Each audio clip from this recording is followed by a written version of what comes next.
gitu. Terus dulu aku adalah aktivis pacaran. Assalamualaikum. Hai teman-teman, kembali lagi saya Intan Dan saya Putri dalam Info Channel. Enjoy. Hai teman-teman, jadi kali ini kita nggak bakal mukbang dulu. Belum makan tadi. Mukbang dulu ya. Jadi kali ini kita ada di dalam sesi Cicet. Nah, jadi kita sekarang tuh berbincang-bincang mengenai apa sih? Jadi mengenai Hal-hal yang hits. Sebenarnya udah lama ada sebenarnya itu, tapi lagi hits aja sekarang. Jadi kita akan ngebahas tentang hijrah. Apa itu hijrah? Dan kenapa hijrah? Apa alasan hijrah? Kenapa? Weh. Oke. Hijrah pasti udah nggak asing lagi dengan kata hijrah ya. Menurut kamu hijrah itu apa sih? Hijrah itu menurut aku yaitu perpindahan dari suatu tempat ke tempat yang baru kayak gitu. Contoh kayak aku nih, aku di sini terus aku pindah ke kamu, namanya hijrah. Kalau dari segi definisi hijrah. Nah kalau Dari menurut bahasa kamu, gitu ya. dari segi bahasa lah Kalau ya. menurut aku versi aku nih ya, hijrah itu menurut aku yang dulunya tadi aku bandel, Buruk lah ya gitu. yang tadinya aku bandel, buruk kayak gitu, terus tiba-tiba aku ingin menjadi lebih baik kayak gitu, jadi yang lebih baik dari sebelumnya. Nah jadi menurut aku hijrah itu perpindahan dari yang buruk menjadi yang lebih baik gitu. Jadi hari-hari yang kemarin itu lebih baik daripada sekarang. Asik. Quotes of the day. Nah gitu ya, jadi itu menurut aku. Tapi menurut kalian hijrah itu apa sih? Komen di bawah ini. Iya. Oh ya jangan lupa subscribe, like, comment, and share. Oke, kembali ke pembahasan. Oke, sip. Jadi hijrah tadi kita udah bahas apa itu hijrah. Nah sekarang itu kenapa sih orang-orang banyak yang hijrah?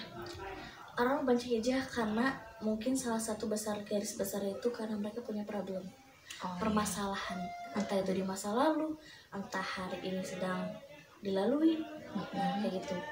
Tapi ada juga orang kenapa bisa hijrah karena tergantung pergaulannya.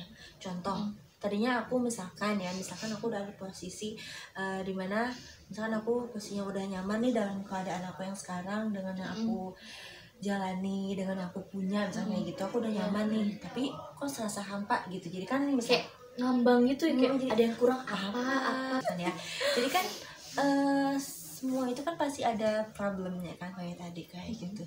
Jadi sesuai dengan pergaulannya. Contoh aku yang tadi lagi hampa gitu, terus ketemu dia misalkan nih, jadi aku tuh serasa kayak motivasi atau inspirasi untuk berbuat lebih baik lagi. Iya. Mungkin boleh jadi kita tuh bisa berubah tuh emang karena harus ada ada orang dulu lah ya, ada Jadi kayak- bensinnya iya. dulu nih, misalkan ibarat motor harus ada bensinnya dulu nih.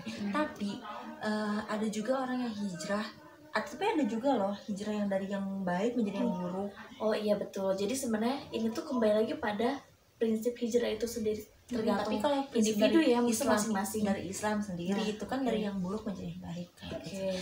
Selain dari pertemanan kayak gitu, tapi ada juga dari problem. Misalkan gue punya masalah kayak gini, gue harus cari solusi nih. Banyak banget pretelan yang udah gue lalui ceritanya Nah, kayak itu kan banyak Sangat. banget. Nah, contohnya deh yang paling deket, yang paling nyata banget nih. Contohnya aku.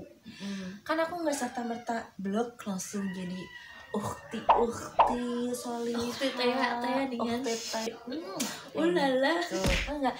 Dan dia juga nggak langsung dilahirkan seperti ini Pasti bentukannya ada kan. proses atau pendukung lain yang ada di belakang yang bisa langsung kita buat tuh kayak oke, kita mantep buat hijrah, kita mantep harus gimana dan apa yang harus kita lakukan setelah hijrah itu. Nah, mungkin bisa di-sharingkan Apa tuh? dari Intan waktu kan pasti kan tadi yang udah disampaikan bahwa hijrah itu pasti kan ada background pendukungnya dong ya kan, kenapa orang bisa hijrah jadi yang dulunya pendorong, jadi yang tadinya dulunya itu belum baik terus sekarang jadi lebih baik. Nah Intan tuh kayak gimana dulu zaman baheula, Jadi sedikit malu. usah sedih apa Bukan sedih, gue malu dong. Iya kan, aku malu iya nih. sih ya, Tapi karena masa lalu ya karena kan bukan untuk bermaksud buat membuka aib ya, tapi untuk memotivasi supaya kalian tuh seenggaknya kita ada manfaatnya buat kalian kayak gitu, sebagai gambaran aja. sedih gitu ya. Nggak sedih, gue malu gitu. Iya pastilah, enggak kan udah penasaran tuh. Jadi dulu itu kan aku nggak beginian bentukannya. Dulu tuh aku bergajulan. Oke, ini bergajul gimana nih? Bergajulan dalam artian nggak yang parah-parah banget gitu. Dulu itu aku tidak berhijab, tidak bergamis, tidak bersok kaki. Sok kaki, kaki, kayak gitu. Terus dulu aku adalah aktivis pacar. Ya kan dulu aku tuh masih terbuka, terus aku masih dalam pergaulan bersama lawan jenis tuh masih belum ada batasan, masih campur baur lah ya, sering main bareng gitu. Pada suatu kondisi itu yang mendorong aku buat hijrah kayak gitu sebenarnya tuh dari keluarga. Jadi contohnya nih, contoh kan orang buat hijrah itu nggak langsung 100% mau hijrah gitu kan ya. Atau masa ada kerikil-kerikilan itu dulu kan. Aduh, gue yang untuk bibiku ya, untuk ibuku, untuk saudaraku, mohon maaf, malu, paling inget malu nih ya. Pasti banyak alasan buat tinggal jatuh ngaji dulu itu kan ya. Aku tuh masih kelas 6 SD mau masuk SMP, sampai kelas 2 sampai SMP tuh setiap minggu, setiap pekan itu diajakin buat ngaji kayak bibi. Tan kan ngomong Sunda kan ya, Tan hayu orang ngaji kali itu bibi jeung bibi gitu kan. Gue alasannya apa? Belum nyuci baju.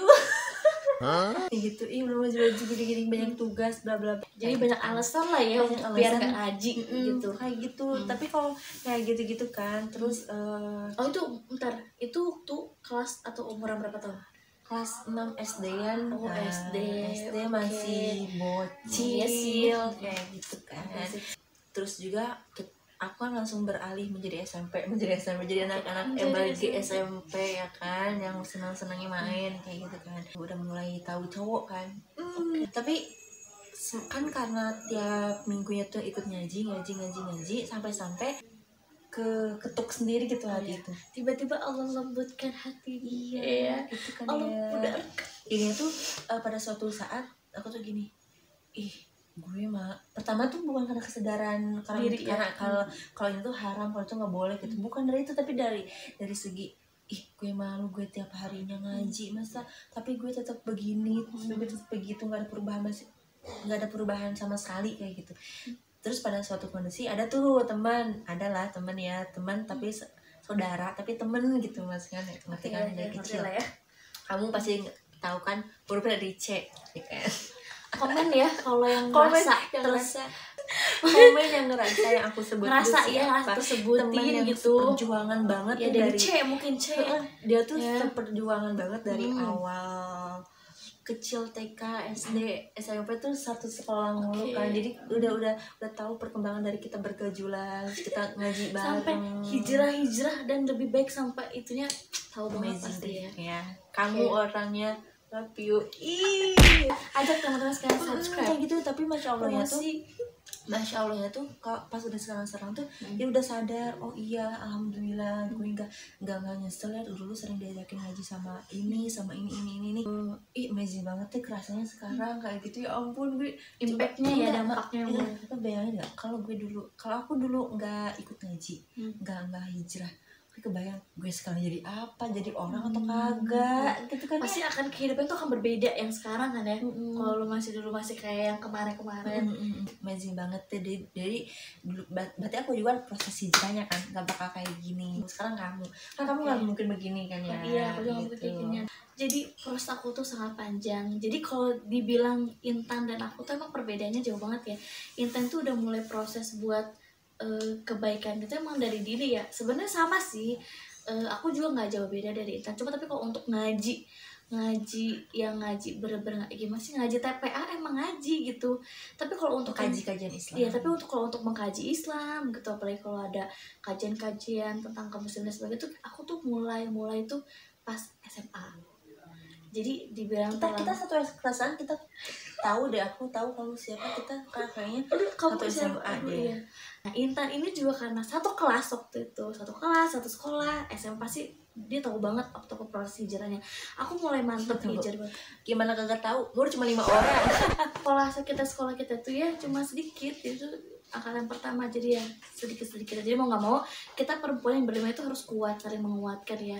Dan dari background yang latar belakang itu masa lalunya, mungkin entah itu dari keluarga atau dari bermainnya sosialisasi dan sebagainya tuh pasti beda-beda kan. Nama kita saya menguatkan dari situ. Makanya hijrah aku tuh mulai tuh dari SMA. Tapi itu bukan serta merta kelas 1 banget SMA terus aku hijrah, enggak. Tapi pas kelas 2 SMA aku baru hijrah. Jadi itu karena masalah kejadian. Emang manusia itu ya, lagi-lagi harus ditampar dulu baru sadar. Walaupun gak semua manusia tuh harus seperti itu. Tapi bagi aku tersadarkan itu setelah aku dapat tamparan dari Allah. Jadi kayak kenal cowok pacaran tuh ya udah ngomongin cowok tuh bener-bener udah aduh kasmaran lah ya. Tapi pas SMA tuh sebenarnya aku udah gak pacaran lagi karena emang masa iya gitu. Karena persyaratan sekolah tahu ya kamu pasti semoga akan nonton orangnya. Jadi mungkin karena hal itu jadi kayak ngerasa wah kayaknya ini bukan suatu hal yang baik gitu. Dan ya masa sih satu lingkungan sudah baik ya kitanya terus menolak itu pasti lama-lama akan lemah. Gimana sih kalian digembleng satu tempat yang kebaikan dan sedangkan di lingkungan juga semua kebaikan, jadi lama-lama kita lemah sendiri, sadar sendiri kayak wah iya bener ini tuh salah, kita tuh udah ngelakuin hal salah, kita harus berbuat baik dan sebagainya. Dan situ hijrah aku memantapkan. Terus nih ya, kan itu kan cerita kita. Terus nih kan ada juga nih ya, misalkan kayak gini. Jadi aku tuh punya adik-adian gitu kan ya. Bukan adik-adian yang bukan. Oh, kayaknya macam bukan. Aku pengen berkerudung, aku pengen bergamis kayak gitu. Terus kan orang yang hijrah itu kan berpindah tempat dari satu ke yang lain, terus dari buruk jadi yang baik. Nah pertanyaannya, misalkan aku nanya nih, kalau orang udah hijrah tuh terus gimana, ngapain lagi? Kalau udah hijrah pasti ngapain gitu ya. Habis hijrah tuh aku tuh harus ngapain lagi gitu. Nah kira-kira misalkan ya kamu sedang dalam situasi hijrah, terus langkah apa yang harus kamu lakukan setelah hijrah itu? Lebih tepatnya tips ya. Iya oke, tipsnya misalkan ada orang yang udah hijrah, kan hijrah itu kan bukan cuman berubah penampilannya aja. Kan orang kan kalau udah hijrah masa udah gitu penampilannya doang, nggak mungkin gitu kan. Kalau udah hijrah pasti harus ada istiqomah. Nah kan istiqomah kan gimana cara istiqomah, atau gimana sih caranya buat stay terus dalam kebaikan kayak gitu kan ya. Udah gitu kan kalau kita udah hijrah, supaya kita bisa istiqomah, kita itu harus dibarengi dengan